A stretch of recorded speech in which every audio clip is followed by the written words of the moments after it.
Hare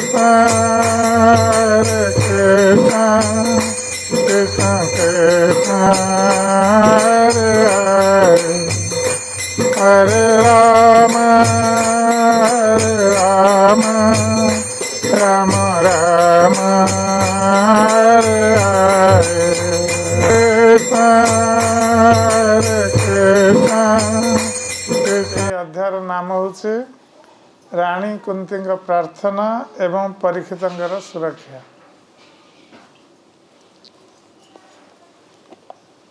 विषान महाग्ने पुरुषार्थ दर्शना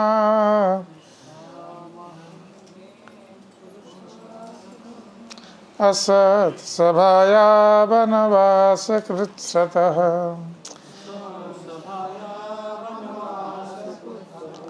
मृधे मृधे नेकमहारथास्त्रतो द्रवणस्ततस्म हरे विरक्षिता विषान महाग्ने पुरुषाद दर्शना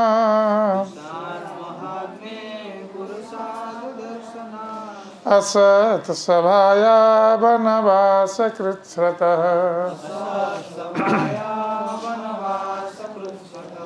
मृधे मृधे नेकमहारथास्त्रतो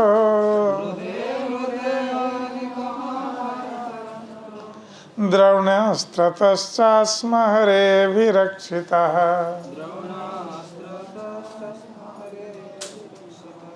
विषान महाग्ने पुरुषाद दर्शना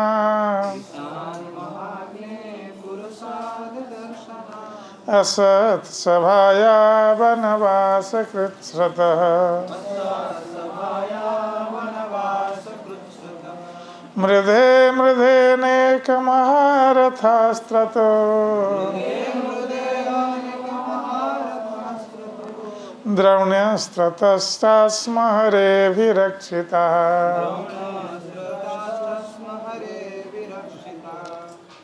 इस श्लोकर अनुवाद एवं भावार्थ श्रील प्रभुपाद द्वारा अनुवाद।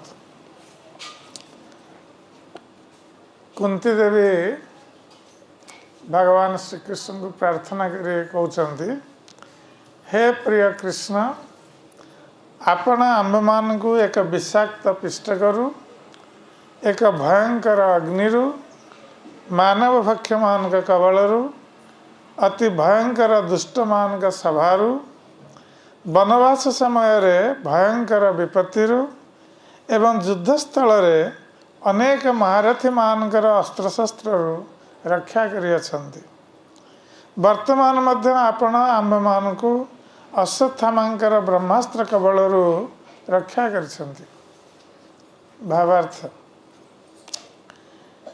एठारे भयंकर विपद मानकर एक तालिका दिया जाइछि।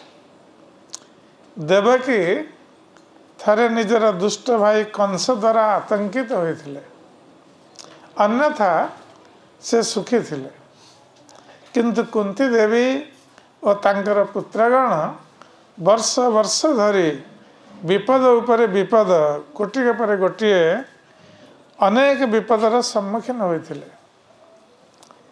दुर्योधन और तार साथीगण सेमानकु राज्य प्राप्ति निमित्त नाना विपदरे पकाइथिले, किंतु प्रत्येक थर भगवान कुंती देवी और तांकर पुत्र मानकु विपदरु उद्धार करछन्ति। थरे भीम को विष दिया जाइथिला एवं थरे द्रौपदी को जबरदस्ती अंतपुरु टाणी नहीं ना, थरे से एक जौ घरे रखी निया लगाई दिया जाइथिला एवं थरे द्रौपदी को जबरदस्ती अंतपुरु टाणी नहीं कुरुसभा विवस्त्र करने को चेष्टा करा जाइथिला, किंतु भगवान अपरिमित वस्त्र जोगाई द्रौपदी को रक्षा करथिले। तेणु दुर्योधन और तार दुष्ट साथीगण तांको उल्लग्न करि पारि नथिले। ठीक सेहीपरि जेतेबेले से माने वनवास करथिले, सेतेबेले थरे भीम को एक मानव भक्षी हिडिंब नामक राक्षस सहित युद्ध करने को पड़ता किंतु भगवान ता कबलरू मध्य भीम को रक्षा करथिले। एतिकिरे सेमानकर विपद शेष ही नथिला। ए समस्त विपद पर कुरुक्षेत्र युद्ध आसिला एवं सेथिरे अर्जुन को भीष्म द्रोण और कर्ण आदि अनेक महारथी मान सह युद्ध करने को होइथिला। शेषरे ए सबुर परिसमाप्ति पर मध्य द्रोणाचार्य पुत्र अश्वत्थामा उत्तरांगर गर्भ नष्ट करने निमित्त ब्रह्मास्त्र प्रयोग कला किंतु भगवान श्रीकृष्ण कुरुवंशर एकमात्र वंशधर परीक्षित महाराज को जे कि उत्तरांगर गर्भ मध्य से समय थिले से ब्रह्मास्त्र कबलरू रक्षा कले।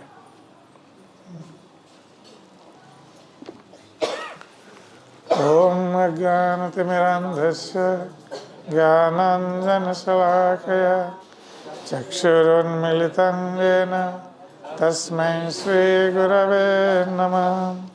श्रीचैतन्यमनोभीष्टं स्थापितं येन भूतले स्वयं रूप कदा मह्यं ददाति स्वपदान्तिकं। वन्देऽहं श्रीगुरो श्रीयुतपदकमलं श्रीगुरुन् वैष्णवांश्च श्रीरूपं साग्रजातं सहगणरघुनाथ नितं तं सजीवं साद्वैतं सावधूतं परिजनसहितं कृष्ण चैतन्यदेवं श्रीराधाकृष्णपादान् सहगणललिता श्रीविशाखान्वितं च। हे कृष्ण करुणा सिंधो दीनबंधो जगत्पते गोपेश गोपिकाकान्त राधाकान्त नमस्तुते। तप्त कांचन गौरांगी राधे वृंदावनेश्वरी वृषभानुसुते देवी प्रणमामि हरिप्रिये। वंशाकल्पतरुभ्यश्च कृपा सिन्धुभ्येव च पतितानां पावनेभ्यो वैष्णवेभ्यो नमो नमः। नमो महावदन्नाय कृष्ण प्रेम प्रदायते कृष्णाय कृष्ण चैतन्य नाम्ने गौरतिसे नमः। जय श्री कृष्ण चैतन्य प्रभु नित्यानंद श्री अद्वैत गदाधर शिवासादि गौर भक्त वृंद। हरे कृष्ण कृष्ण कृष्ण हरे हरे हरे राम राम राम हरे हरे। हरे कृष्ण कृष्ण कृष्ण हरे हरे हरे राम राम राम हरे हरे। हरे कृष्ण कृष्ण कृष्ण हरे हरे हरे राम राम राम हरे हरे।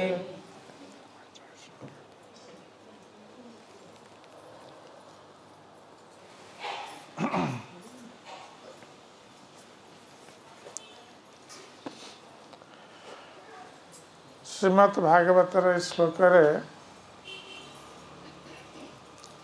कुंती देवी भगवान श्रीकृष्ण चरण रे निजर कृतज्ञता व्यक्त कर।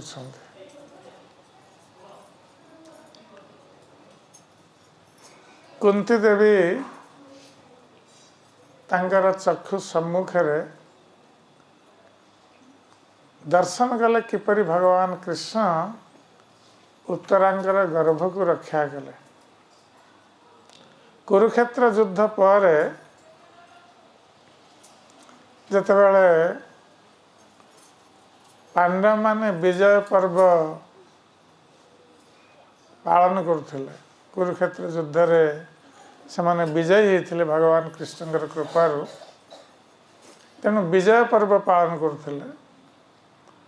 से समय रे अश्वत्थामा दुर्योधन को संतुष्ट करने से पांडव वंशर शेष संतान परीक्षित महाराज जहाँकर एपर्यंत जन्म ही नथिला तांकु वध करने पाई ब्रह्मास्त्र प्रेरण करथिला। यह पूर्वरु अश्वत्थामा पांडव मानकर संतान मान को वध कर सारी सुप्त अवस्था एवं शेष पांडव वंशर शेष संतान परीक्षित महाराज जे कि माता उत्तरांगर गर्भरे थिले से गर्भ को नष्ट करने पाई ब्रह्मास्त्र प्रेरण करते। सेतेबेले भगवान श्रीकृष्ण द्वारका जावाई रथ आरोहण करी उद्यत होती एवं समस्त पांडव माने कुंती देवी सेठारे उपस्थित रही भगवान कृष्ण को विदाय देवाई जाउछन्ति। से समय रे उत्तरा देवी चित्कार करी करी दौड़ी आसुछन्ति भगवान कृष्ण निकट को। पाहि पाहि महायोगिन देव देव जगतपते नान्य तद अभयं पश्ये जत्र मृत्यु परस्परम। तो उत्तरा देवी चित्कार करी कहउछन्ति पाहि पाहि महायोगिन कि हे महायोगेश्वर कृष्ण मते रक्षा करंतु रक्षा करंतु रक्षा करंतु कारण आपणक व्यतीत मु अन्य केउठारे अभय दर्शन करि पारुनी। पाहि पाहि महायोगिन देव देव जगतपते। तेणु भगवान कृष्ण जेहेतु समस्त जगतर स्वामी एवं महायोगेश्वर अर्थात से आश्चर्यजनक कार्य करिपारନ୍ତି। जेपरि योगी माने विभिन्न आश्चर्यजनक कार्य प्रदर्शन करिथांती निजर जोग शक्ति बल। जेतेबेले योगी माने जोग शक्ति रे सिद्धि लाभ करती से माने अष्ट सिद्धि को प्राप्त होता अणिमा लघिमा आदि रही 8 प्रकार सिद्धि जो सिद्धि द्वारा योगी बहुत हल्का हो से आकाश रे उड़ी पार योगी। आउ गोटे जोग सिद्धि रही जे से गोटे स्थान रे रही से हाथ बढ़े जेकोसी स्थान रु जेकोसी द्रव्य मध्य प्राप्त हो पार ताको प्राप्ति सिद्धि बोली कहते। काम बसहित सिद्धि रही कि जोगी जेकोसी व्यक्ति को चाहिम से निजर बसीभूत करद निजर जोग शक्ति बल से अणुपरी छोट होतेबले भारी हो से जल रे चली पार आकाश रे उड़ी पार। तेणु ये सब जोग शक्ति रही जहाँ को देखी साधारण लोक मैंने भावती जे ये व्यक्ति निश्चित भाव में भगवान हो। आजिकल एपरी अनेक जोगी निजर जोग शक्ति प्रदर्शन करुँच किंतु साधारण लोकंर ए संबंध में ज्ञान नथिबा हेतु सेमाने सेपरी व्यक्ति को भगवान बोली ज्ञान करते। किंतु प्रकृत पक्षे ये सब हूँ भौतिक जोग सिद्धि जड़े जोग शक्ति बल ये जोग सिद्धि को प्राप्त हो पार। किंतु भगवान जे कि महायोगेश्वर यही जोग शक्ति भगवान ठार आसूची। तेणु भगवान यही अष्टसिद्धि व्यतीत आहुरी चमत्कार सिद्धि मध्य प्रदर्शन करि पारନ୍ତି। किपरि जे भगवान इच्छा मात्र ये सृष्टि रचना करुछंती। भगवान को केवल इच्छा करने को किसी करवा आवश्यक नहीं। केवल इच्छा मात्र ये सृष्टि संभव हो इच्छा मात्र सृष्टि ध्वंस हो जाउछि। तेणु भगवान को से महायोगेश्वर बोली कहुई जे इच्छा करने मात्र सब संगठित हो भगवान किसी करने को पड़ू। केवल से इच्छा कर इच्छा सत्य परिणत हो। तेणु भगवान का अन्य नाम हूँ सत्य संकल्प। से जहाँ संकल्प करेंगे ता सत्य परिणत। तेणु उत्तरा देवी भगवान कृष्ण को प्रार्थना करी कहते देवदेव जगतपते आपण महाजोगेश्वर एवं समस्त देवता मानकर मध्य ईश्वर जगतर स्वामी नान्य तद अभयं पश्ये जत्र मृत्यु परस्परम। आपण के व्यतीत उत्तरा देवी कहते ए संसार में मु केउठारे अभयर दर्शन कर कहीं ना संसार में समस्ते भयभीत अवस्था रही। आ सबुठारु बड़ भय है मृत्युर भय। आमे विपद रे पड़िले आमे भयभीत हो जाऊ, ये स्वाभाविक कथा। किंतु समस्तंकर मृत्युर भय रही। कहीं मृत्यु मुखरे पड़वा को चाहती ना। आ मृत्यु केवल किपरि निजको बंचई पारे से उपाय क्या जना नहीं। तेणु संसार में समस्ते भयभीत अवस्था रही जे केतेबेले कहार मृत्यु समय आसी उपस्थित हो। तेणु उत्तरा देवी कहते नान्य तद अभयं पश्ये जत्र मृत्यु परस्पर।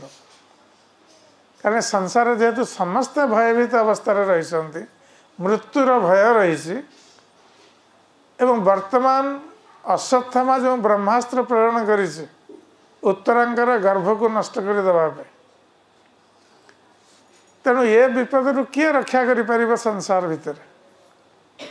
तेणु उत्तरा देवी जानते जे कहीं रक्षा कर पारे। अश्वत्थामार ब्रह्मास्त्र कबलरू तांकर गर्भ को कहीं रक्षा कर पारे। से भगवान कृष्ण शरण ग्रहण कर कहीं ना भगवान कृष्ण के व्यतीत आउ समस्ते भयभीत मृत्यु भय भयभीत। किंतु कृष्ण एकमात्र भगवान से कहार भय भयभीत नुहंती। से मृत्युर ऊर्ध्वर भगवान का जन्म मृत्यु नहीं, आमर जन्म मृत्यु रही। तेणु भगवान क्या भय कर नहीं, समस्ते भगवान को भय कर। कारण से होती महाकाल। से काल रूप मृत्यु रूप आसती मृत्यु सर्व हरश्चाहम भगवान कहते। जो माने भगवान के ऊपर विश्वास करते नहीं भगवान कहते मु मृत्यु रूप आसे मु सेमानकर सबकिछि अपहरण करेंगे। तेणु समस्त भयभीत किंतु भगवान भयभीत नुहंती। से कहुई जद विभेति स्वयं भयम। स्वयं भय मध्य भगवान को भय कर। तेणु उत्तरा देवी से भगवान कर शरणापन्न होती। भगवान ही होती एकमात्र शरणं शरण्य। जे शरणागत व्यक्तिर एकमात्र आश्रय। आमे भौतिक संसार में भावु जिते आमर विपद आसूची आमे भावुचु जे आमर परिवार रही आमर धन संपत्ति रही तेणु परिवार आत्मीय स्वजन से मत रक्षा करेंगे मोर धन संपत्ति मत रक्षा कर किंतु कहीं क्या रक्षा कर ना आमर धन संपत्ति आमको रक्षा कर ना आमर आत्मीय स्वजन परिवार सदस्य से रक्षा कर यार प्रकृष्ट उदाहरण आम वर्तमान देखुचे कोरोना समय जो माने कोरोना आक्रांत हो मृत्युवरण कले परिवार लोक आत्मीय स्वजन से निकट को जाई पारले तांकर धन संपत्ति थाई मध्य तांकर धन तांको रक्षा कर पारला ना। तेणु ये सबू धन संपत्ति आत्मीय स्वजन परिवार ये कहीं आमको रक्षा करें केवल भगवान ही आमको रक्षा करें। तेणु उत्तर देवी सर्वशेष भगवान कृष्ण शरणापन्न होती। जदिओ सेठारे पांडव माने उपस्थित थिले आ उत्तर देवी भल भाव जानते जे पांडव माने केते योद्धा महान योद्धा से तांकर शरणापन्न हो पारि था किंतु उत्तर देवी पांडव मानकर शरणापन्न होना से जानते कहीं रक्षा करें केवल भगवान कृष्ण ही रक्षा करें कारण अश्वत्थमार ब्रह्मास्त्र तंकर गर्भ को दहन करुछि। ए अवस्था रे कौन सी एक चमत्कार ही उत्तर देवी गर्भ को रक्षा कर से भगवान कृष्ण को महाजोगेश्वर भाव में संबोधन कर भगवान कृष्ण किसी चमत्कार करेंगे जहाद्वारा तंकर गर्भ रक्षा हो। तेणु उत्तर देवी प्रार्थना रे सेठारे पांडव पंचभ्राता कुंती देवी समस्त उपस्थित अच्छा किंतु समस्त निरुपाय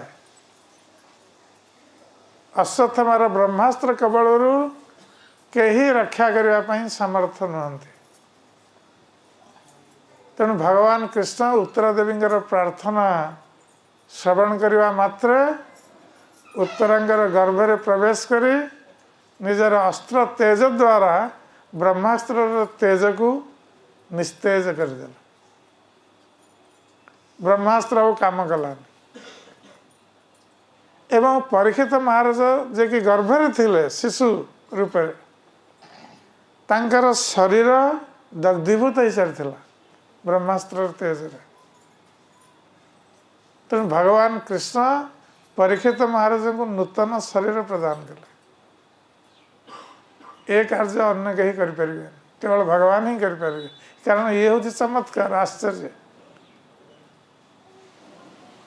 कहार शरीर दग्धीभूत हो नूतन शरीर प्रदान करवा ये कहीं करें केवल भगवान के व्यतीत।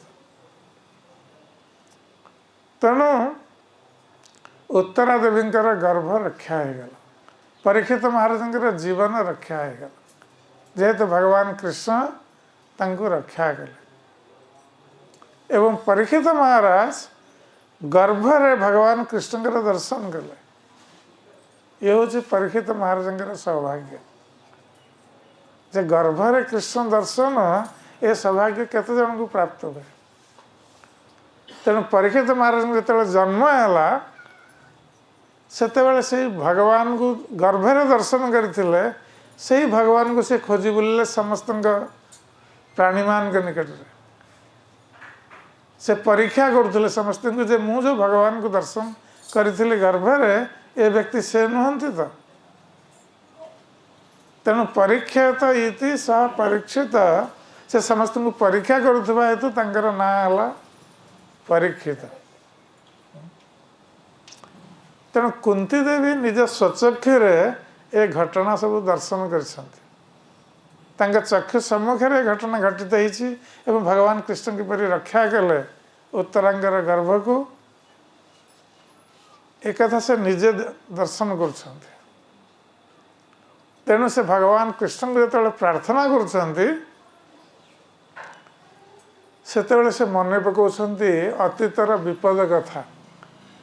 ये तो सद्य विपद भगवान कृष्ण रक्षा कले पांडव वंशर शेष संतान परीक्षित महाराजंकर रक्षा होगला किंतु केवल भगवान कृष्ण जे गोटे घटना रे पांडव मान को रक्षा कले तंकर शेष संतान को रक्षा कले ता नुहे पांडव माने अनेक विपदर मध्य सम्मुखीन होइछन्ति अतीत रे आ समस्ते भगवान कृष्णकर शुद्ध भक्त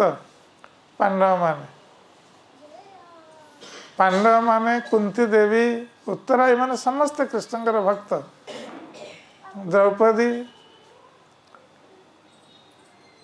ता सत्ते से माने अनेक विपदर सम्मुखीन होइछन्ति कारण भौतिक संसार ये हूँ विपदपूर्ण पदं पदं यद विपदाम ये भौतिक संसार रे प्रति पदक्षेप एठारे विपद रही केतेबेले कहा पाई कौन विपद आसीबो आमे जानिने तेणु से विपदर सम्मुखीन होगापाई आम निकट में कि प्रकार शक्ति रही आम किपर सम्मुखीन हो पार आम आमर धन द्वारा सम्मुखीन हो पार बा आत्मीय स्वजन मान द्वारा विपदर सम्मुखीन हो पार ना आमको आमर धन रक्षा कर ना आत्मीय स्वजन मान केवल भगवान ही तांकर कृपा प्राप्त हेले आम रक्षित हम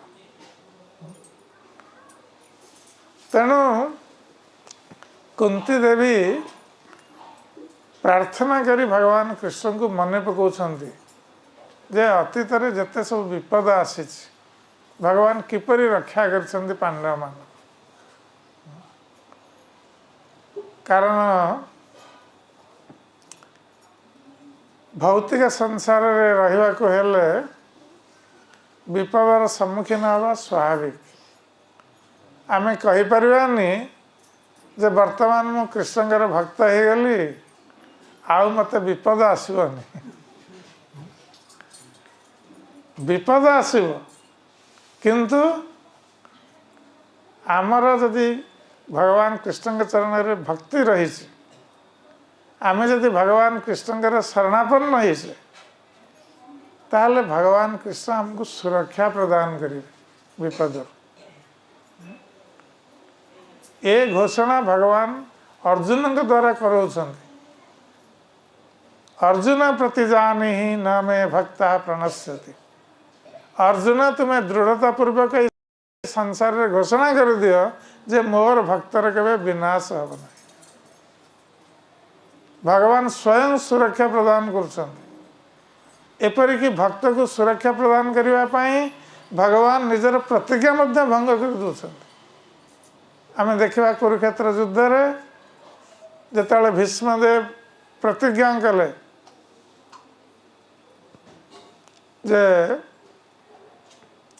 कालीर युद्ध रे से पांडव मान को वध करिवे कारण दुर्योधन दोषारोपण करुला भीष्मदेव ऊपर जे आपणकर पांडव मान के प्रति स्नेह रही से जानी शुणी आपण मैंने आपण तांको वध करूना ए दोषारोपण करथिला दुर्योधन तेणु भीष्मदेव प्रतिज्ञा करथिले जे ठीक अच्छे कारण से थिले सेतेबेले कौरव सेना बाहिनी कमांडर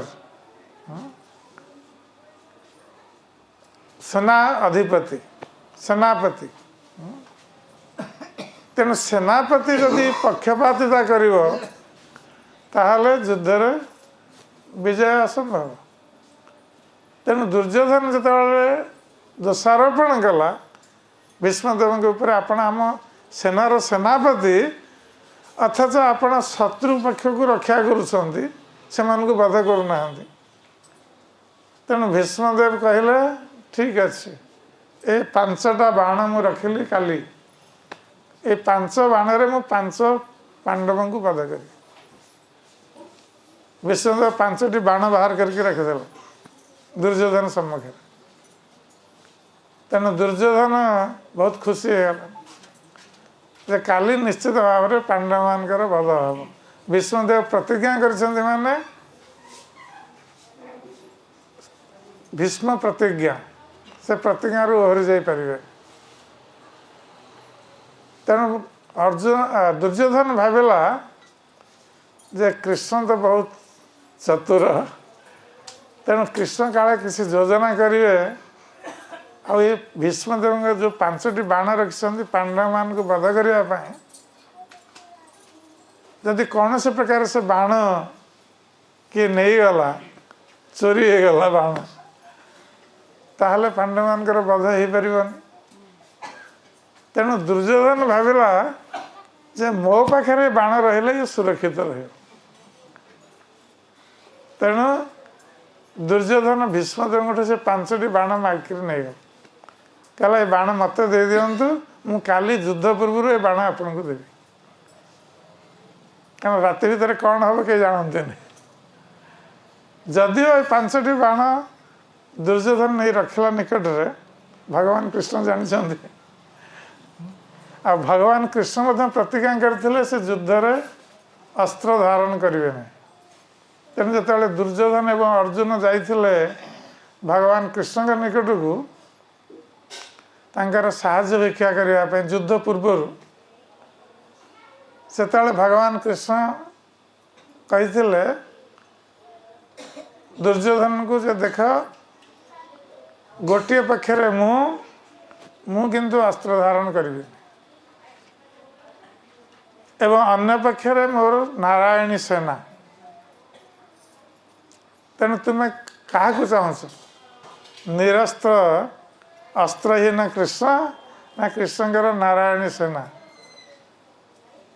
ତେଣୁ ଦୁର୍ଯ୍ୟୋଧନ ଭାବିଲା ଏ କୃଷ୍ଣଙ୍କୁ ନେଇକି ମୋର ଲାଭ କ'ଣ ଅଛି, ଇଏ ତ ଅସ୍ତ୍ର ଧାରଣ କରିବେନି, ଯୁଦ୍ଧ କରିବେନି, ତେଣୁ ଆଙ୍କୁ ନେଇକରି କିଛି ଲାଭ ନାହିଁ। ତାଙ୍କର ସେନା ଯଦି ମୁଁ ନେବି ନାରାୟଣ ସେନା, ତାହେଲେ ମୋର ଲାଭ ହେବ। ତେଣୁ ସେ ବହୁତ ପ୍ରସନ୍ନ ହେଇ ନାରାୟଣୀ ସେନା ମାଗିନେଲା। ଆଉ ଅର୍ଜୁନ ଥିଲେ ଭକ୍ତ, ତେଣୁ ସେ କହିଲେ ନାଇଁ କୃଷ୍ଣ, ସେ ଆପଣଙ୍କର ସେନା ନେଲାଣି, ଠିକ୍ ଅଛି, ଭଲ, ମୁଁ ଆପଣଙ୍କୁ ଚାହୁଁଛି, ଆପଣ ଯୁଦ୍ଧ କରିବା ଆବଶ୍ୟକ ନାହିଁ, କାରଣ ଆପଣ ମୋ ପକ୍ଷରେ କେବଳ ରହନ୍ତୁ।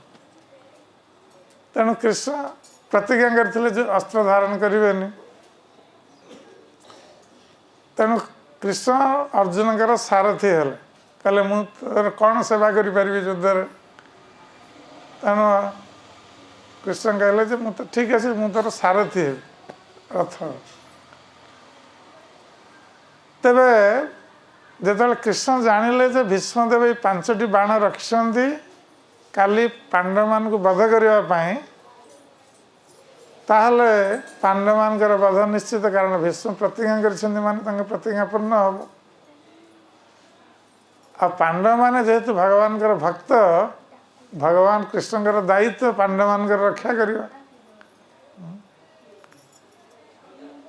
ତେଣୁ ଭଗବାନ କୃଷ୍ଣ ଜାଣିପାରିଲେ ଯେ ଦୁର୍ଯ୍ୟୋଧନ ଏ 5ଟି ବାଣ ନେଇ ରଖିଛି ପାଖରେ, ବାଣକୁ ସୁରକ୍ଷିତ ରଖିବା ପାଇଁ। ତେଣୁ ଭଗବାନ କୃଷ୍ଣ ଅର୍ଜୁନଙ୍କୁ କହିଲେ ଯେ ଅର୍ଜୁନ, ତୁମର ମନେ ଅଛି ଦୁର୍ଯ୍ୟୋଧନ ତୁମକୁ ଗୋଟେ ବରଦାନ ଦେଇଥିଲା? ତେଣୁ ଅର୍ଜୁନ ମନେ ପକାଇଲେ, ହଁ ଗୋଟେ ବରଦାନ ଦେଇଥିଲା। ତେଣୁ ଭଗବାନ କୃଷ୍ଣ କହିଲେ ତୁମେ ସେତେବେଳେ ସେ ବରଦାନ ମାଗିନଥିଲ ଦୁର୍ଯ୍ୟୋଧନଠୁ, ତୁମେ କହିଥିଲ ଯେତେବେଳେ ଦରକାର ହେବ ମାଗିବି। ଆଉ ବର୍ତ୍ତମାନ ସେ ସମୟ ଆସିଛି, ତୁମେ ଯାଅ, ଦୁର୍ଯ୍ୟୋଧନ ଯଦିଓ ଦୁଷ୍ଟ କିନ୍ତୁ ସେ ଯେଉଁ ବଚନ ଦେଇଛି ତାକୁ ରକ୍ଷା କରିବ, ତାର ସେ ଅଛି ପ୍ରକୃତି। ତେଣୁ ତୁମକୁ ସେ ବରଦାନ ଦେବା ପାଇଁ ବଚନ ଦେଇଛି, ତେଣୁ ତୁମେ ଯାଅ ତା ପାଖକୁ, ଆଉ ସେ 5ଟି ବାଣ ମାଗିକିରି ଆଣ।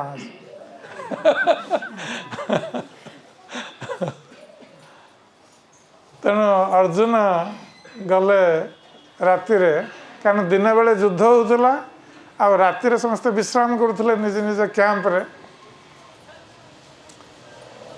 କିନ୍ତୁ ରାତିରେ ସେମାନେ ପରସ୍ପରକୁ ଭେଟୁଥିଲେ ମଧ୍ୟ। ତେଣୁ ଅର୍ଜୁନ ତାଙ୍କର ଅସ୍ତ୍ର ତ୍ୟାଗ କରି ଗଲେ ଦୁର୍ଯ୍ୟୋଧନ କ୍ୟାମ୍ପକୁ।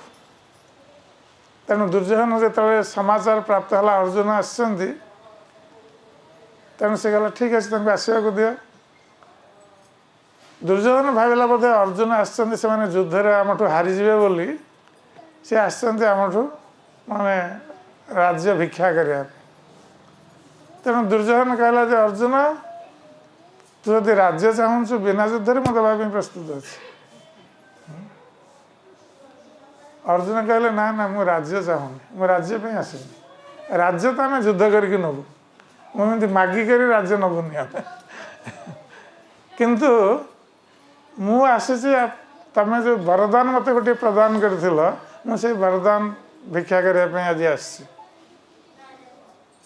ତେଣୁ ଦୁର୍ଯ୍ୟୋଧନ କହିଲା ଠିକ୍ ଅଛି, କ'ଣ ବରଦାନ ମାଗୁଛୁ ମାଗ, ମୁଁ ଦେବା ପାଇଁ ପ୍ରସ୍ତୁତ ଅଛି। ତେଣୁ ଅର୍ଜୁନ କହିଲେ ଯେ ସେ 5ଟି ବାଣ ଯେଉଁ ଭୀଷ୍ମଦେବଙ୍କର ରଖିଛ, ସେ 5ଟି ବାଣ ମୋର ଦରକାର। ତେଣୁ ବର୍ତ୍ତମାନ ଦୁର୍ଯ୍ୟୋଧନ ଦେବା ପାଇଁ ବାଧ୍ୟ। ତେବେ ବିଷ୍ଣୁଦେବ ଯେତେବେଳେ ଜାଣିଲେ, ବିଷ୍ଣୁଦେବ ବୁଝିଗଲେ ଏ କୃଷ୍ଣଙ୍କର ଯୋଜନା।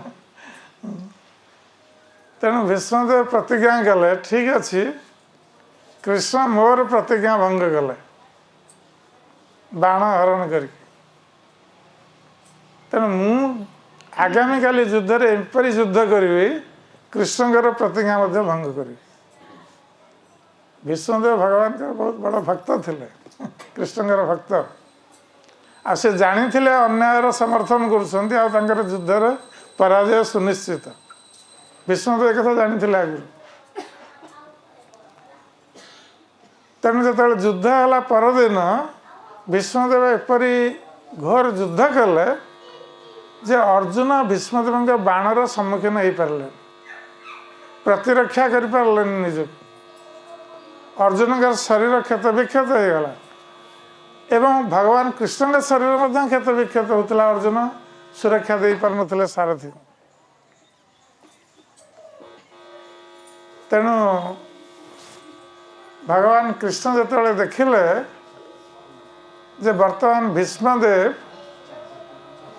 ଏପରି ଘୋର ଯୁଦ୍ଧ କରୁଛନ୍ତି, ଅର୍ଜୁନ ତାଙ୍କର ସମ୍ମୁଖୀନ ହେଇପାରୁନାହାନ୍ତି, ଆଉ ଅର୍ଜୁନଙ୍କର ମୃତ୍ୟୁ ସୁନିଶ୍ଚିତ, ଆଉ ଭଗବାନ ନିଜ ଭକ୍ତର ମୃତ୍ୟୁ ନିଜ ସମ୍ମୁଖରେ କିପରି ଦେଖିପାରିବେ? ତେଣୁ ଭଗବାନ ନିଜର ପ୍ରତିଜ୍ଞା ଭଙ୍ଗ କରି ରଥ ଉପରୁ ଡେଇଁ ପଡ଼ିଲେ ତଳକୁ ଏବଂ ରଥ ଚକା, ଯେଉଁ ଭଙ୍ଗା ରଥ ଚକା ପଡ଼ିଥିଲା, ତାକୁ ଉଠାଇ ଭୀଷ୍ମଦେବଙ୍କୁ ମାରିବା ପାଇଁ ବାହାରିଲେ। ତେଣୁ ଅର୍ଜୁନ ଯେତେବେଳେ ଦେଖିଲେ ଯେ ଭଗବାନ ତାଙ୍କର ପ୍ରତିଜ୍ଞା ଭଙ୍ଗ କରି ଯାଉଛନ୍ତି ଭୀଷ୍ମଦେବଙ୍କୁ ମାରିବା ପାଇଁ, ସେ ତାଙ୍କର ପଛରେ ଯାଇ ତାଙ୍କର ଚରଣ କମଳକୁ ଧରି ପକାଇଲେ। ଏବଂ ଭୀଷ୍ମଦେବ ଯେତେବେଳେ ଦେଖିଲେ ଯେ କୃଷ୍ଣ ଆସୁଛନ୍ତି ତାଙ୍କୁ ବଧ କରିବା ପାଇଁ ରଥ ଚକ୍ର ଧରି, ଭୀଷ୍ମଦେବ ବହୁତ ପ୍ରସନ୍ନ ହେଇଗଲେ। କହିଲେ, ପ୍ରଭୁ, ମୁଁ ଏହି ସମୟ ପାଇଁ ପ୍ରତୀକ୍ଷା କରିଥିଲି ଯେ ଆପଣଙ୍କ ହାତରେ ଯଦି ମୋର ବଧ ହେବ ତାହେଲେ ମୋର ମୁକ୍ତି ସୁନିଶ୍ଚିତ। କାରଣ ମୁଁ ଜାଣିଛି ମୁଁ ଅଧର୍ମ ପକ୍ଷ ସମର୍ଥନ କରି ଯୁଦ୍ଧ କରୁଛି। ତେଣୁ ଏ ଯୁଦ୍ଧରେ ପରାଜୟ ସୁନିଶ୍ଚିତ। ତେଣୁ ଇଏ ତ ବଡ଼ ସୌଭାଗ୍ୟ ଯେ ଆପଣ ମୋତେ ବଧ କରିବେ, ଆପଣଙ୍କ ହାତରେ ମୋର ବଧ ହେବ। ତେଣୁ ଭୀଷ୍ମଦେବ ଅସ୍ତ୍ର ତ୍ୟାଗ କରିଦେଲେ। ସଙ୍ଗେ ସଙ୍ଗେ ହାତ ଯୋଡ଼ି ଭଗବାନ କୃଷ୍ଣଙ୍କୁ ପ୍ରାର୍ଥନା କରିବାକୁ ଲାଗିଲେ ଯେ ମୋତେ ବଧ କରନ୍ତୁ। ତେଣୁ ଅର୍ଜୁନ ଆସି ଭଗବାନ କୃଷ୍ଣଙ୍କୁ ପ୍ରତିରୋଧ କରୁଥିଲେ, ଆପଣ ଅସ୍ତ୍ର ଧାରଣ କରନ୍ତୁନି। ତେଣୁ ଭଗବାନ କୃଷ୍ଣ କ୍ଷାନ୍ତ ହେଲେ, ଅର୍ଜୁନଙ୍କର ପ୍ରାଣ ରକ୍ଷା ହେଇଗଲା ଏବଂ ପାଣ୍ଡବମାନଙ୍କର ମଧ୍ୟ ପ୍ରାଣ ରକ୍ଷା ହେଇଗଲା। ତେଣୁ ଏପରି ପରିସ୍ଥିତିରେ ଭଗବାନ ତାଙ୍କର ଯେଉଁ ପ୍ରତିଜ୍ଞା ଯେ ଭକ୍ତର ରକ୍ଷା କରିବେ, ସେଥିପାଇଁ ନିଜର ପ୍ରତିଜ୍ଞା ଭଙ୍ଗ କରିଦେଲେ। ସେଥିପାଇଁ ଭଗବାନ ନିଜେ ଘୋଷଣା ନ କରି ଅର୍ଜୁନ କହୁଛନ୍ତି, ତୁମେ ଘୋଷଣା କର ଯେ ମୋ ଭକ୍ତର କେବେ ବିନାଶ ହେବନି। କାରଣ ଭଗବାନ ଯଦି ନିଜେ ଘୋଷଣା କରିଥାନ୍ତେ ତାହେଲେ କେହି କହିଥାନ୍ତେ ଭଗବାନଙ୍କ ଘୋଷଣାରେ କ'ଣ ମୂଲ୍ୟ ଅଛି? ଏ ତ କହିଦେଉଛନ୍ତି, ପ୍ରତିଜ୍ଞା ଭଙ୍ଗ କରୁଛନ୍ତି ପୁଣି। ତେଣୁ ଏ ଲାଞ୍ଛନ ଲାଗିଛି କୃଷ୍ଣଙ୍କ ପାଖରେ। ସେଥିପାଇଁ ସେ ଭକ୍ତଙ୍କୁ କହୁଛନ୍ତି ଯେ ତୁମେ ଘୋଷଣା କର, କାରଣ ଭକ୍ତର କଥାକୁ ଭଗବାନ ଅବଶ୍ୟ ରକ୍ଷା କରିବେ। ନିଜ ପ୍ରତିଜ୍ଞାକୁ ରକ୍ଷା ନ କରିପାରନ୍ତି, କିନ୍ତୁ ଭକ୍ତର ପ୍ରତିଜ୍ଞାକୁ ଅବଶ୍ୟ ରକ୍ଷା କରିବେ। ଇଏ ହେଉଛି ଭଗବାନଙ୍କର ବ୍ରତ। ତେଣୁ ଭଗବାନ କୃଷ୍ଣ ପାଣ୍ଡବମାନଙ୍କୁ ସବୁ ସମୟରେ ସୁରକ୍ଷା ପ୍ରଦାନ କରିଛନ୍ତି ପ୍ରତିଟି ବିପଦରୁ। ବର୍ତ୍ତମାନ କୁନ୍ତି ଦେବୀ ଯେତେବେଳେ ଦେଖିଛନ୍ତି ଯେ ଉତ୍ତରାଙ୍କର ଗର୍ଭ ରକ୍ଷା ହେଇଗଲା, ତେଣୁ ସେ କୃତଜ୍ଞତା ବ୍ୟକ୍ତ କରୁଛନ୍ତି ଭଗବାନ କୃଷ୍ଣଙ୍କ ଚରଣରେ ଯେ ପ୍ରଭୁ, ଆପଣ ଆମମାନଙ୍କୁ କେତେ ବିପଦରୁ ରକ୍ଷା କରିଛନ୍ତି। ତେଣୁ ଗୋଟି ଗୋଟି କରି ସେ ମନେ ପକାଉଛନ୍ତି ଯେ ଭଗବାନ କୃଷ୍ଣ କିପରି ବିଭିନ୍ନ ବିପଦରୁ ରକ୍ଷା କରିଛନ୍ତି ପାଣ୍ଡବମାନଙ୍କୁ। तेणु ए श्लोक कुंती देवी कहते जे विषान महाग्ने पुरुषाद दर्शनाथ। तेणु विष प्रक्रिया आप रक्षा कर कौरव माने से माने चक्रांत करथिले पांडव मान को वध करिया आ विशेष भाव दुर्योधन जे कि भीम को तार प्रतिद्वंदी बोली मन करथिला बाल्यकाल। तेणु दुर्योधन चाहूला किपरि भीम को निज रास्ता हटेवा। आ दुर्योधन भल भाव जानी जे भीम बहुत भोजन प्रिय। तेणु से भोजन लोभ देखे सब लड्डू तैयारी करी से विष दे देथिला। तेणु एकांत भीम को डाकी लड्डू खाया जो देला भीम बहुत खुशी हो गले। जहाँ दुर्योधन मोर शत्रुता आचरण करुला आज लड्डू खाया दूस किंतु भीम जान नथिले हूँ विष लड्डू।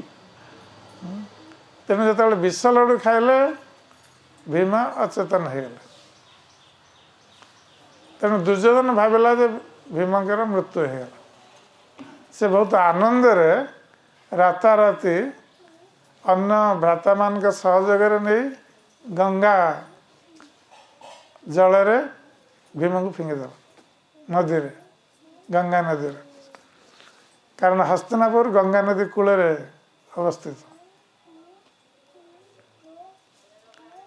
किंतु भगवान कृष्ण भक्तर रक्षा कर। तेणु भीमा जितेबाला गंगा नदी रे पतित हेले एपरी अवस्था रे। तेणु गंगा नदी ये होचंती त्रिलोक गामिनी। गंगा नदी त्रिलोक रे प्रवाहित होचंती स्वर्ग मर्त्य एवं पाताल। तेणु स्वर्ग रे गंगा देवी नाम होची मंदाकिनी स्वर्ग गंगा व मंदाकिनी एवं मर्त्यलोक भगीरथ भगीरथी भागीरथी भगीरथ आनी भागीरथी एवं पाताल लोक गंगा देवी जाउछन्ति। गंगा नदी पाताल लोक प्रवाहित होउछन्ति। तेणु पाताल लोक गंगा देवी नाम होची भोगवती। तेणु गंगा नदी स्रोतर संपर्क रही पाताल लोक सहित। त्रिलोक पावनी बोली से कहुई गंगा नदी मान त्रिलोक को पवित्र कर। तेणु नागकन्या माने जो माने पाताल लोक रहती से माने भीम को जो से जल भासुले गंगा जल नहीं गले पुर को एवं सेठारे भीम नागलोकर आतिथ्य रे रहिले एवं से माने अमृत प्रदान करी जीवित करदेले भीम को। एवं भीम आहरी अधिक शक्तिशाली आसिले पाताल लोक। तेणु दुर्योधन वध करने चाहिए किंतु भीम आहरी अधिक शक्तिशाली आसिले। तार अर्थ भगवान रक्षा कले। तेणु कुंती देवी से कथा मन पकाउछन्ति जे किपरि विष लड्डूर प्रभाव भगवान कृष्ण रक्षा करथिले। पुणी कहते महाअग्नि आम सब जानीचे लाक्षागृह कथा किपरि दुर्योधन चक्रांत करथिला पांडव मान को लाक्षागृह रखी अग्नि संजोग करने। तेणु पांडव माने जिते बारुणावंत जाइथिले दुर्योधन जेहेतु कपट आचरण करुला तेणु पांडव मान को प्रति स्नेह करुच्ची स्नेह प्रदर्शन करने से एक विशाल प्रासादर निर्माण कला किंतु से प्रासाद थिला लाक्षा निर्मित प्रासाद। तेणु पांडव मैंने भाविले बोधे दुर्योधनर हृदय बदली गला तांके प्रति जो भाव थिला तांके पे बहुत बड़ प्रासाद करिछि। पांडव मान को जना नथिला जे से लाक्षागृह निर्माण करिछि तांके पे। तेणु जेतेबेले पांडव माने माता कुंती सहित गले लाक्षागृह बारुणावंत निवास करने पाई सेतेबेले विदुर जे कि जमराज अवतार विदुर धर्मराज से जानी थे पांडव माने धर्मर सपक्ष असंती एवं एमाने चक्रांत कर कौरव माने। तेणु विदुर जितेबाला जाइथिले सूचना देवाई पांडव मान को जे से गृह बा प्रासाद जो निर्मित होती लाक्षार निर्मित होती केवल अल्प टिके अग्नि समग्र प्रासाद को अति अल्प समय भितर भस्मीभूत करदेव। एक कथा कहवा जो जाइथिले पांडव मान को दुर्योधन एवं शकुनी से सुजोग दे नथिले विदुर को कहवाई सी आसी जा उपस्थित हो जाते कारण से जानी विदुर हूँ एम को कही दे पारती। तेणु विदुर संकेत युधिष्ठिर महाराज को कही जे बनरे जो अग्नि लगे सेतेबेले मूषा केउठारे आश्रय ग्रहण करे यहीपरि प्रश्न कर।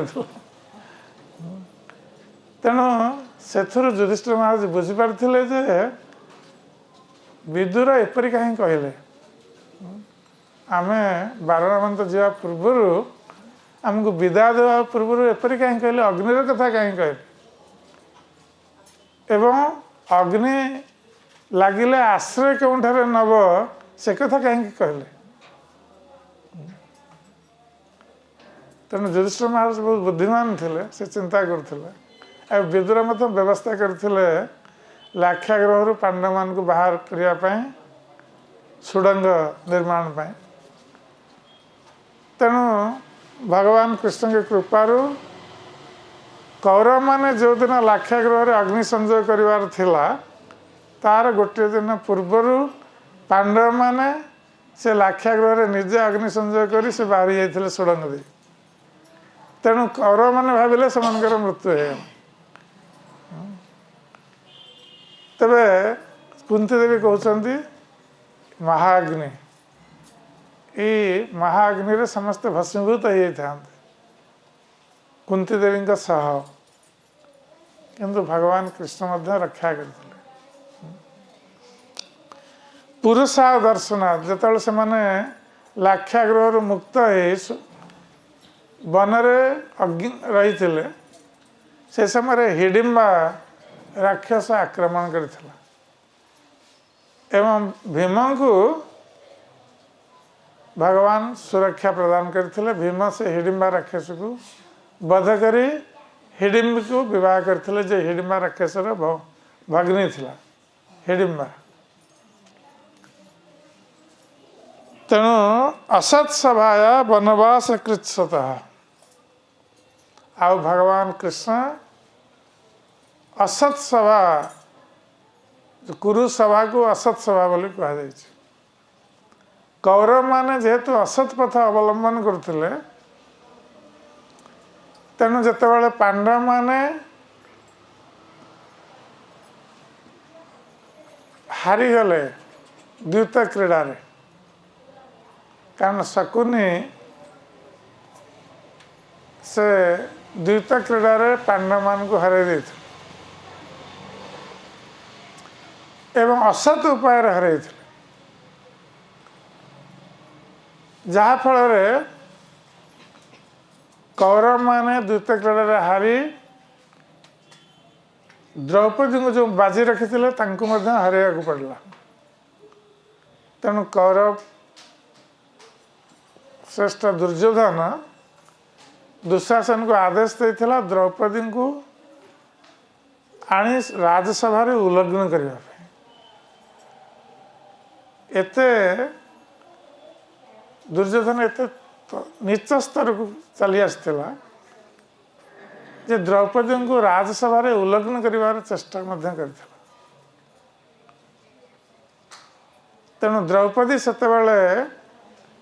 अन्य उपाय न देखी भगवान कृष्ण शरणागत होते एवं भगवान श्री कृष्ण अजस्र वस्त्र प्रदान करी द्रौपदी लज्जा निवारण करते तेणु कुंती देवी ये सब दृश्य निज स्वचक्षुरे देखते तेणु भगवान कृष्ण को प्रार्थना कर कहते जे आपण असत सभा द्रौपदी लज्जा रक्षा कर अजस्र वस्त्र प्रदान करी ता नहले कुरु कुलवधुर अवस्था कौन होता तेणु कुंती देवी यहपरी निजर कृतज्ञता व्यक्त कर भगवान कृष्ण निकट पुणी कहते वनवास कृच्छत एवं वनवास समय रे पांडव माने अनेक कष्ट स्वीकार कर जदिओ से माने राजकुमार थिले राजप्रसाद रे बढ़ी आसथिले किंतु से मानकु वनवासर कष्ट मध्य भोग करने को पड़ला एवं वनवास काल रे आउ गोटे घटना घटित होता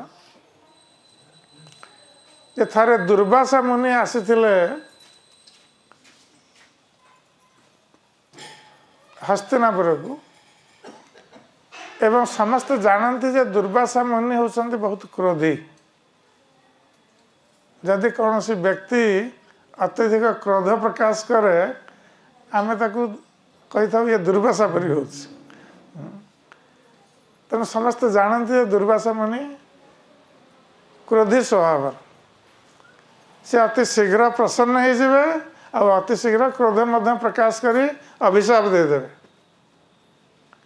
तेणु दुर्योधन जिते देखला जो दुर्वासा मुनि आसछन्ति हस्तिनापुर को से भाविला जे आमे दुर्वासा मुनिकर सत्कार करी तांकु प्रसन्न करिबा आ प्रसन्न करी आमर तांकर किसी वरदान आवश्यक नहीं आमे तांकु पांडव मान निकट को प्रेरण करिया आ पांडव मान वर्तमान बनरे अछन्ति आ दुर्वासा मुनि जतले आसछन्ति 10,000 शिष्य को साथी धरी आसछन्ति एकाकी नुह तेणु दुर्योधन भल भाव जानी जे दुर्वासा मुनि जदि जीवे 10,000 शिष्य को नहीं महाराज युधिष्ठिर निकट को जे कि बनरे अछन्ति से माने दुर्वासा मुनि और 10,000 शिष्य चर्चा करें तेबे द्रौपदी को गोटे वरदान थिला और दुर्योधन एक कथा जानी थिला जे द्रौपदी जो पात्र रे रंधन करती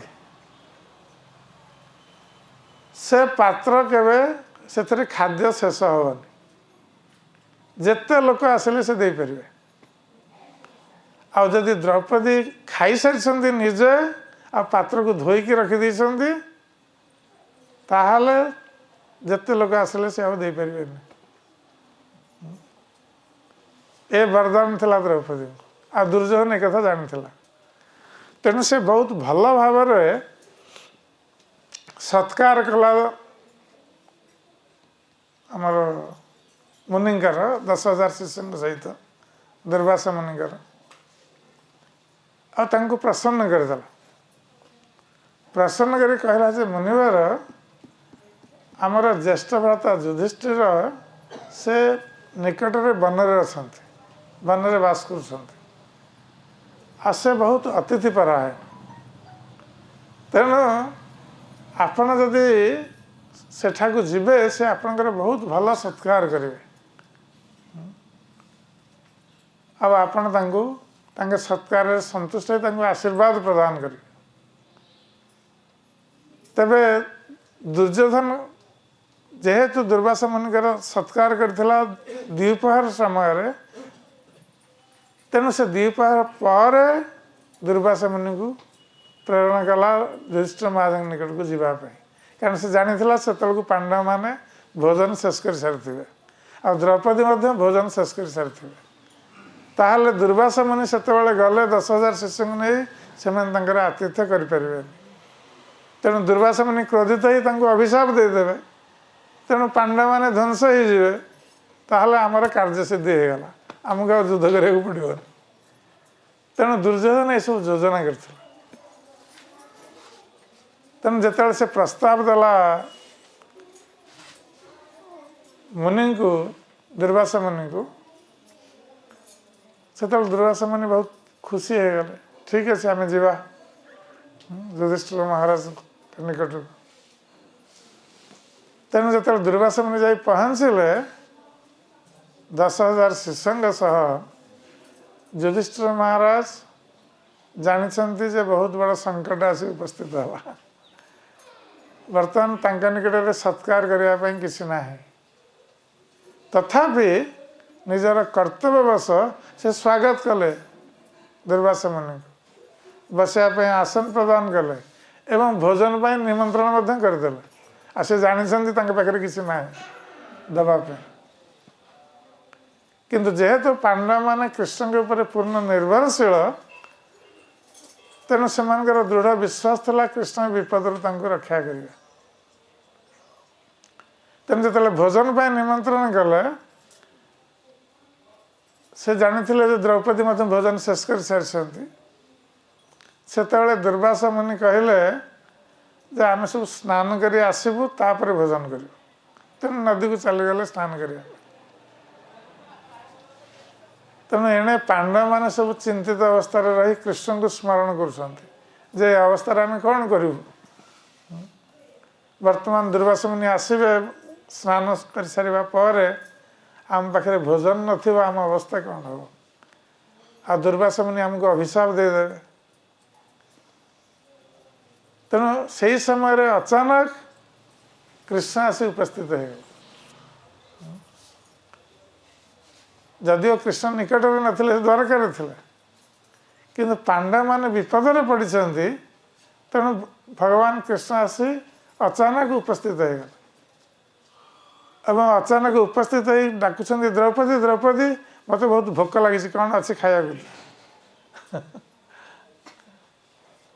तेणु द्रौपदी कहते जे आम तो विपद में पड़ीसु दुर्वासा मुनि आसछन्ति 10,000 शिष्यों सह खावा देवाई आम निकट किसी ना आपन को आम कौटू खाया देव तेणु भगवान कृष्ण कहते ठीक अच्छे तुम देख तुम पात्र टे देख कौन धरी लगी देख से मुझे सन्तुष्ट हो तेणु द्रौपदी देखिले गोटे शाग पत्र लगी ताकू भगवान कृष्ण को देदेले भगवान कृष्ण ताकू खाई हाकुटी मारे आरंभ कले मुझे सन्तुष्ट हो गली तेणु जस्मिन तुष्ट जगत तुष्ट आ भगवान कृष्ण संतुष्ट हेले सारा जगत तुष्ट हो तेणु एणे दुर्वासा मुनि शिष्य मान सह जो स्नान करुले नदी रे भगवान कृष्ण जो शाग पत्र खाई संतुष्ट हो गले से एमानकर पेट सब भरीगला दुर्वासा मुनि और 10,000 शिष्य आ स्नान कर सारा पर साधारणतः भोक अधिक लगे किंतु एठारे विपरीत है स्नान कर सारा पर से अनुभव कर पेट जेपरी भरा रही भोक ना खाया तेणु दुर्वासा मुनि चिंता कले जे बर्तमान युधिष्ठिर महाराज आम मान केते सुंदर सब स्वादिष्ट द्रव्य प्रस्तुत करते आमर भोजन पाई आम जीवा आम जदि किसी खाद्य ग्रहण न करवा ताहले तांकर केते मन दुख हो आमर तो पेट सब भरा लगुच सब शिष्य मान आ दुर्वासा मुनि समस्त एका अवस्था ताहले आम आ जीवानी तेणु से नदी कूल से फेरीगले यहीपर भाव में युधिष्ठिर महाराज रक्षा पाईगले कृष्ण रक्षा कले ମୃଦେ ମୃଦେ ନେକ ମହାରଥା ସ୍ରୋତ। ଏବଂ କୁରୁକ୍ଷେତ୍ର ଯୁଦ୍ଧରେ ମଧ୍ୟ କିପରି ଭଗବାନ କୃଷ୍ଣ ରକ୍ଷା କରିଛନ୍ତି ପାଣ୍ଡବମାନଙ୍କୁ। ପ୍ରକୃତ ପକ୍ଷେ କୁରୁକ୍ଷେତ୍ର ଯୁଦ୍ଧରେ ପାଣ୍ଡବମାନଙ୍କର ବିଜୟର କୌଣସି ଆଶା ନଥିଲା। କାରଣ ପାଣ୍ଡବମାନଙ୍କ ନିକଟରେ ମାତ୍ର 7 ଅକ୍ଷୌଣୀ ସେନା, କୌରବମାନଙ୍କ ନିକଟରେ 11 ଅକ୍ଷୌଣୀ ସେନା। ଆଉ 11 ଅକ୍ଷୌଣୀ ସେନା ଭିତରେ ମଧ୍ୟ ଭଗବାନଙ୍କର ନାରାୟଣୀ ସେନା ଆସନ୍ତି। ଏବଂ ଯେତେ ସବୁ ମହାରଥୀ ସବୁ କୌରବ ପକ୍ଷରେ, ପାଣ୍ଡବ ପକ୍ଷରେ ଅଳ୍ପ କିଛି ମହାରଥୀ ଥିଲେ। ଅର୍ଜୁନ ଏବଂ ଅନ୍ୟ 4-5 ଜଣ ମହାରଥୀ ଥିଲେ। କିନ୍ତୁ ସେମାନଙ୍କ ନିକଟରେ ସବୁ ମହାରଥୀ ମାନେ ରହିଛନ୍ତି ଯେଉଁମାନଙ୍କୁ ଯୁଦ୍ଧରେ ପରାଜିତ କରିବା ଅସମ୍ଭବ। କାରଣ ଭୀଷ୍ମଦେବ ଥିଲେ ତାଙ୍କର ସେନାପତି, କିନ୍ତୁ ସେ ଗୋଟିଏ ବରଦାନ ପ୍ରାପ୍ତ ହେଇଥିଲେ, ଇଚ୍ଛା ମୃତ୍ୟୁର ବରଦାନ। ତାର ଅର୍ଥ ଭୀଷ୍ମଦେବ ଯେପର୍ଯ୍ୟନ୍ତ ଇଚ୍ଛା ନ କରିବେ ତାଙ୍କର ମୃତ୍ୟୁ ହେବନି। ତେଣୁ ଯଦିଓ ଆମେ ଦେଖିବା ଯେ ଅର୍ଜୁନ ତାଙ୍କୁ ସରସଜ୍ଜାରେ ଶୟନ କରାଇଲେ ଭୀଷ୍ମଦେବଙ୍କୁ, କିନ୍ତୁ ଭୀଷ୍ମଦେବଙ୍କର ମୃତ୍ୟୁ ହେଇନଥିଲା। କାରଣ ସେ ଇଚ୍ଛା କରିନଥିଲେ ସେ ପର୍ଯ୍ୟନ୍ତ ମୃତ୍ୟୁବରଣ କରିବା ପାଇଁ। ତେଣୁ ଇଚ୍ଛା ମୃତ୍ୟୁର ବରଦାନ ଯିଏ ପ୍ରାପ୍ତ ହେଇଛି ତାକୁ ଯୁଦ୍ଧରେ ପରାଜିତ କରିବା ସମ୍ଭବ ନୁହଁ। ଦ୍ରୋଣାଚାର୍ଯ୍ୟଙ୍କୁ ଯୁଦ୍ଧରେ ପରାଜିତ କରିବା ପାଇଁ ଅର୍ଜୁନଙ୍କର ସାମର୍ଥ୍ୟ ନଥିଲା, ସେ ତାଙ୍କର ଗୁରୁ। କର୍ଣ୍ଣ ମଧ୍ୟ ମହାନ ଯୋଦ୍ଧା। ତେଣୁ ଅନେକ ଯୋଦ୍ଧା ସବୁ ରହିଛନ୍ତି କୌରବ ପକ୍ଷରେ। ତା ସତ୍ତ୍ୱେ ପାଣ୍ଡବମାନେ ଯୁଦ୍ଧରେ ବିଜୟ ଲାଭ କରିବା ଇଏ ହେଉଛି କେବଳ କୃଷ୍ଣଙ୍କର କୃପା। ଯଦି ଭଗବାନ କୃଷ୍ଣ ପାଣ୍ଡବମାନଙ୍କ ନିକଟରେ ନଥାନ୍ତେ ତାହେଲେ କୁରୁକ୍ଷେତ୍ର ଯୁଦ୍ଧରେ ବିଜୟ ଲାଭ କରିବା ଅସମ୍ଭବ ଥିଲା। ତେଣୁ କୁନ୍ତୀ ଦେବୀ କହୁଛନ୍ତି ମୃଦେ ମୃଦେ ଅନେକ ମହାରଥ ଅସ୍ତ୍ରତ, କି ହେ କୃଷ୍ଣ ଆପଣ ଏଇ କୁରୁକ୍ଷେତ୍ର ଯୁଦ୍ଧରେ ଅନେକ ମହାରଥୀ ମାନଙ୍କର ଅସ୍ତ୍ର କବଳରୁ ମୋର ସନ୍ତାନ ମାନଙ୍କୁ ରକ୍ଷା କରିଛନ୍ତି। ତେଣୁ କେବଳ କୃଷ୍ଣଙ୍କର କୃପା ହେତୁ ପାଣ୍ଡବମାନେ ଜୀବିତ ରହିଲେ କୁରୁକ୍ଷେତ୍ର ଯୁଦ୍ଧରେ, ଅନ୍ୟଥା ଜୀବିତ ରହିବା ଅସମ୍ଭବ ଥିଲା। ପୁଣି କହୁଛନ୍ତି ଦ୍ରୋଣାସ୍ତ୍ର ଚାଷ୍ମ ହରେ ବିରକ୍ଷିତା। ଆଉ ବର୍ତ୍ତମାନ ଆପଣ ଅଶ୍ୱତ୍ଥମାର ଅସ୍ତ୍ର କବଳରୁ, ବ୍ରହ୍ମାସ୍ତ୍ର କବଳରୁ ଆପଣ ପାଣ୍ଡବ ବଂଶର ଶେଷ ସନ୍ତାନକୁ ରକ୍ଷା କଲେ। ତେଣୁ ସାରା ଜୀବନ ଆମ ଜୀବନରେ ଯେତେ ବିପଦ ଆସିଛି, ଯେତେ କଷ୍ଟ ଆସିଛି, ଆପଣ ସବୁ କ୍ଷେତ୍ରରେ ଆମକୁ ରକ୍ଷା କରିଛନ୍ତି, ସବୁ ବିପଦରୁ ରକ୍ଷା କରିଛନ୍ତି। ତେଣୁ କୁନ୍ତୀ ଦେବୀ ସେଥିପାଇଁ ନିଜର କୃତଜ୍ଞତା ବ୍ୟକ୍ତ କରୁଛନ୍ତି ଭଗବାନ କୃଷ୍ଣଙ୍କ ଚରଣରେ ପ୍ରାର୍ଥନା କରି। ଏବଂ ପରବର୍ତ୍ତୀ ଶ୍ଲୋକରେ ସେଥିପାଇଁ କୁନ୍ତୀ ଦେବୀ କହୁଛନ୍ତି ବିପଦ ସନ୍ତୁତ ଶସ୍ୱ ତତ୍ର ତତ୍ର ଜଗଦ୍ଗୁରୁ ଭବତ ଦର୍ଶନ ୟତ୍ସାତ୍ ପୁନର୍ଭବ ଦର୍ଶନ। କେହି ଭଗବାନଙ୍କ ନିକଟକୁ ଗଲେ ସମସ୍ତେ ପ୍ରାର୍ଥନା କରନ୍ତି ବିପଦରୁ ମୁକ୍ତ ହେବା ପାଇଁ। କେହି ଭଗବାନଙ୍କ ନିକଟକୁ ଯାଇ ବିପଦ ମାଗନ୍ତିନି। କିନ୍ତୁ କୁନ୍ତୀ ଦେବୀ ଭଗବାନ କୃଷ୍ଣଙ୍କ ନିକଟରେ ବିପଦ ମାଗୁଛନ୍ତି ପରବର୍ତ୍ତୀ ଶ୍ଲୋକରେ।